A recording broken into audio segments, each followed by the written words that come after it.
मंडळी, वेळणेश्वर म्हणजे कोकणातील नितांत सुंदर समुद्रकिनारा. तीनही बाजूंनी डोंगरांनी वेढलेले हिरव्यागार नारळांच्या झाडांमध्ये वसलेले टुमदार गाव. इथला स्वच्छ पांढरा शुभ्र मौशार वाळूचा सुंदर समुद्रकिनारा. गावातले अतिशय सुंदर श्री वेळणेश्वराचे मंदिर. सगळं कसं स्वप्नवत वाटावं असंच. तर याच वेळणेश्वर बीचला यायचे कसे, राहण्याचे ऑप्शन्स काय आहेत, ह्या सहलीचा एकूण खर्च किती होतो, इथे आसपास काय काय पाहायचे, हे सर्व आपण आजच्या या व्हिडिओमध्ये पाहणार आहोत. तर चला वेळ न दवडता सुरू करूयात आपल्या आजच्या वेळणेश्वरच्या व्हिडिओला. तर आम्ही सकाळी 7 वाजता पुण्याहून निघालो आणि सातारा, उंब्रज, कुंभार्ली घाट, चिपळूण मार्गे 270 किलोमीटरवर असणाऱ्या वेळणेश्वर समुद्र किनाऱ्यावर आम्ही बुक केलेल्या किनारा वेळणेश्वर बीच हाऊसला पोहोचलो. तुम्ही जर मुंबईवरून येणार असाल तर हे अंतर साधारण 300 किलोमीटर आहे.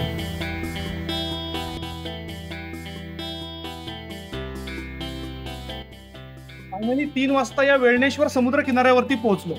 या हॉटेलमध्ये पोहोचल्यावरती इतकं प्रीमियम फील होतंय की अगदी समुद्र किनाऱ्याच्या समोरच हे हॉटेल आहे. या आमच्या हॉटेलमध्ये पोहोचल्यावर आम्ही एकदम खुशच झालो. किनाऱ्याला अगदी लागूनच असणाऱ्या ह्या बीच हाऊसमधून समोरचे समुद्राचे दृश्य एकदम मस्त दिसत होते. चेक इनच्या फॉर्मॅलिटीज पूर्ण करून आम्ही रूममध्ये गेलो.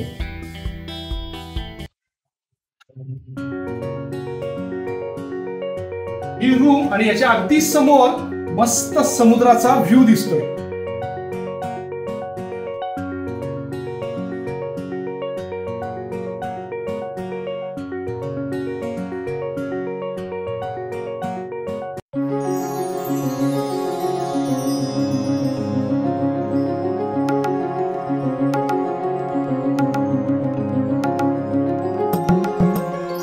इथे हे काका एकदम कौशल्याने नारळाच्या झाडावर चढून माडी काढत होते.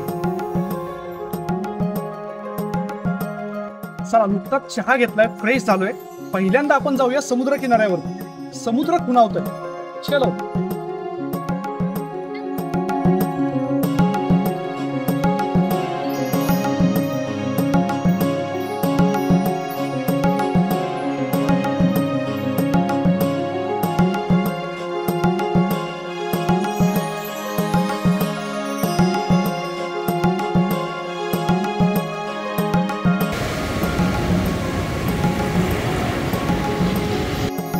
वेळणेश्वरचा हा समुद्र किनारा खूपच सुंदर आहे. किनाऱ्यावरची वाळू सुद्धा एकदम मौशार आणि पांढरी आहे.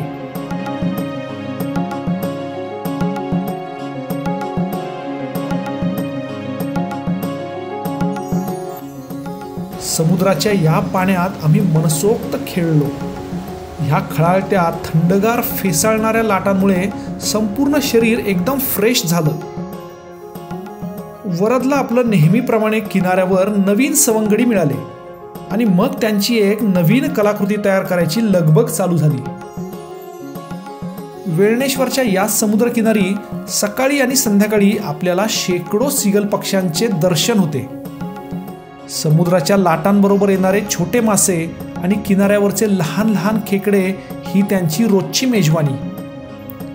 समुद्रकिनारी हे असे सीगल पक्षी पाहायला मिळणे म्हणजे दुग्ध शर्करा योगच.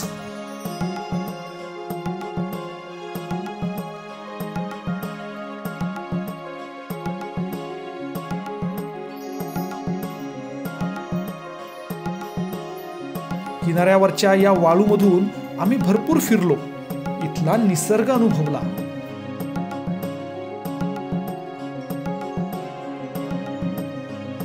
सूर्यास्तानंतर संपूर्ण क्षितिजावर मस्त भगवा रंग पसरलाय. खूप सुंदर दृश्य आहे.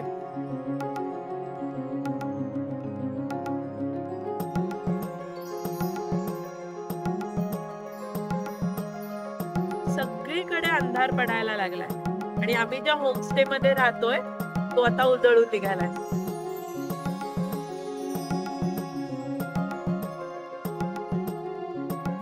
आता संपूर्ण अंधार पडला होता. आम्ही आमच्या हॉटेलच्या आवारात आलो आणि समोरचा समुद्र निहाळत त्याची गाज ऐकत ह्या झोपाळ्यावर बसलो. जेवणाची ऑर्डर दिली.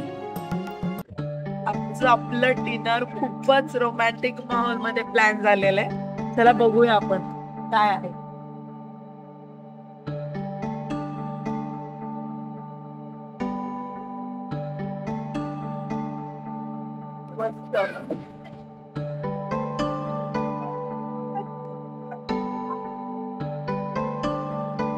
बीचवर समुद्राचा मागे आवाज येतोय आणि अशा खूप छान वातावरणात आजचं डिनर. दुपारी प्रवासात असल्यामुळं फार काही व्यवस्थित जेवण झालं नाही, त्यामुळे आता मस्त भूक लागली आहे आणि समोर अस्सल कोकणी पद्धतीचं जेवण आहे. छान पापलेट थाळी आहे, पापलेट फ्राय आहे, फिश करी आहे, सोलकढी, चपाती आणि भात असा मस्त बेत आहे. चला जेवणाला सुरुवात करूया. मस्त पोटभर जेवण करून किनाऱ्यावर एक फेरफटका मारून आम्ही झोपी गेलो.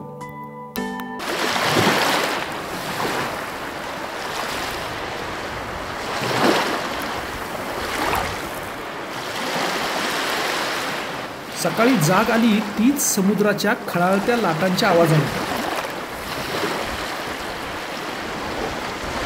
गॅलरीमध्ये येऊन पाहिले तर नारळांच्या झावळ्यांच्या आड स्वच्छ निळाशार दर्या आणि सकाळच्या कोवळ्या सूर्यकिरणांमुळे चमकणाऱ्या चंदेरी लाटा असं सुंदर दृश्य होतं. सुप्रभात मंडळी, वेळणेश्वरच्या या किनारा बीच हाऊस मध्ये हा आपला आजचा दुसरा दिवस. या समुद्र किनाऱ्यावरती या होडीमध्ये बसून आम्ही आजचा चहा घेतोय. या चहा प्यायला. चहा घेत असतानाच दिसलं की पुन्हा एकदा किनाऱ्यावर सकाळचा नाश्ता करायला खूप सारे सीगल पक्षी जमले आहेत. चहा घेऊन आम्ही तिकडे निघालो. अगदी ऐटीत हे सर्व सीगल पक्षी किनाऱ्यावर बागडत होते. सीगल हे मुख्यतः समुद्र किनाऱ्यावर आणि आसपास वास्तव्याला असतात आणि ते समूहात राहतात. हे सगळं दृश्य खूपच मोहक होतं.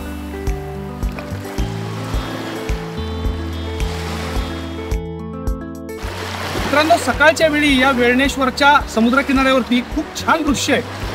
आता सूर्य वर आलाय आणि सूर्याच्या या किरणांमुळे समुद्रावरची वाळू आणि या फेसाळणाऱ्या लाटा मस्त चमकत आहेत.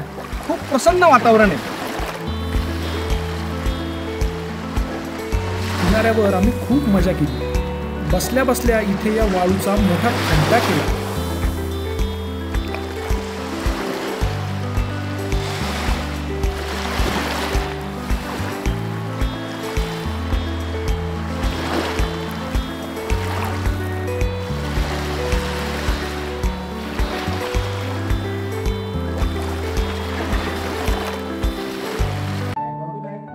आज नाश्त्याला मस्त आंबोळी चटणी आहे, कोकणातली स्पेशल.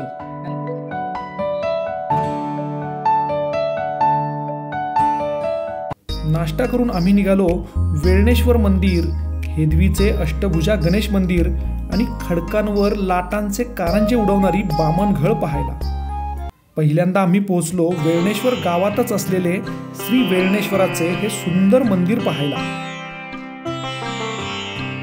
मंदिराच्या मुख्य दरवाजातून आत जाताच त्याचे सौंदर्य जाणवू लागते. आत प्रवेश केल्या केल्या ही भली मोठी दीपमाळ आपले लक्ष वेधून घेते.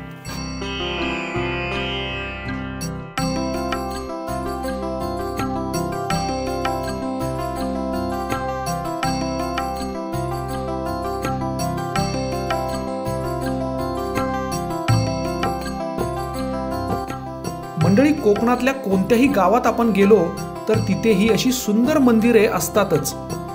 त्यामुळे पुढच्या वेळी कोकणात किंवा समुद्र किनाऱ्याला फिरायला जाल तेव्हा आवर्जून त्या गावातल्या मंदिरांना देखील भेट द्या.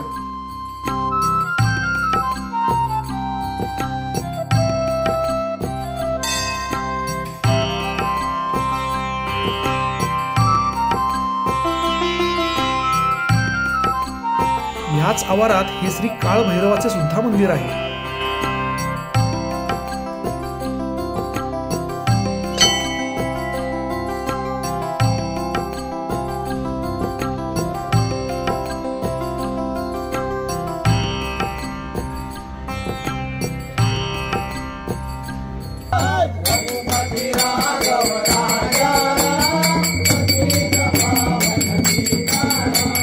आज मंदिरात अयोध्येतील श्रीराम मंदिराच्या प्राणप्रतिष्ठेच्या कार्यक्रमाच्या मंगल अक्षता घेऊन मिरवणूक आली होती. ती सुद्धा आम्हाला पाहायला मिळाली. आम्ही अनेक तुळशी वृंदावन पाहिले, पण त्यातलं हे तुळशी वृंदावन सगळ्यात मोठं आहे.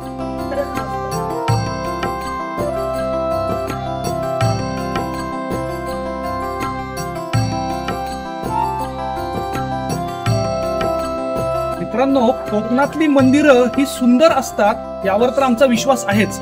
पण आज आम्ही ज्या ठिकाणी आलोय हे मंदिर इतकं सुंदर आहे की याच्या आम्ही अक्षरशः प्रेमातच पडलो.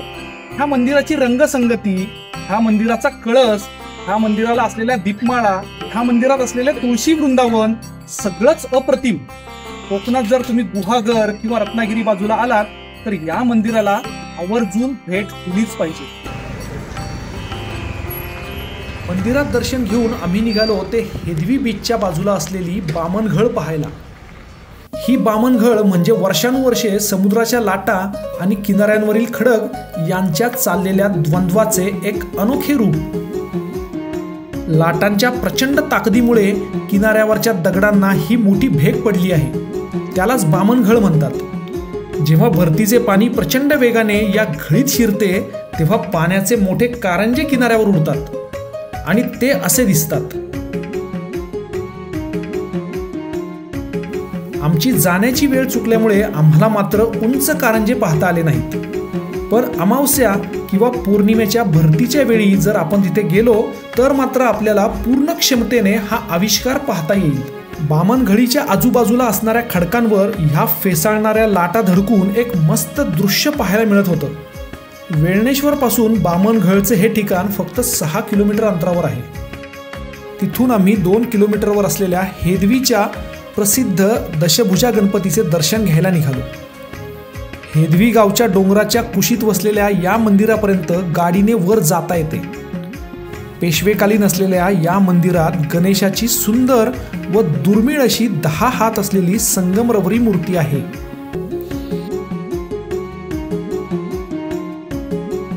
बाप्पांचं दर्शन घेऊन आम्ही पुन्हा निघालो आमच्या किनारा वेळणेश्वर बीच हाऊस या मुक्कामाच्या ठिकाणी. येईपर्यंत दुपारची जेवणाची वेळ झाली होती.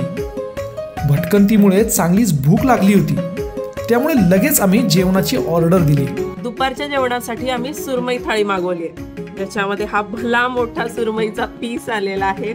छान तांदळाची भाकरी, सोलकढी आहे आणि बांगड्याचं कालवण. वाव, तुपकडची चटणी. त्याला आता टेस्ट बघूया.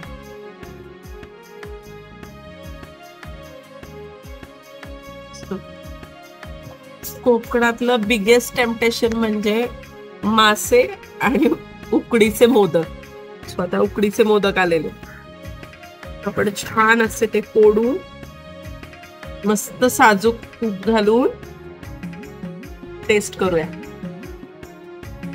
वाव, पातळ पारीचे आणि छान असे ओतप्रोत भरलेले मोदक.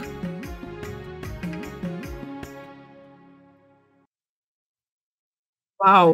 वेळणेश्वरला यायचे ठरल्यावर आम्ही गुगल मॅपवर जेव्हा सर्च करायला लागलो तेव्हा किनाऱ्याच्या अगदी समोर असलेले आणि चांगले रिव्ह्यू असलेले हे बीच हाऊस आम्हाला सापडले.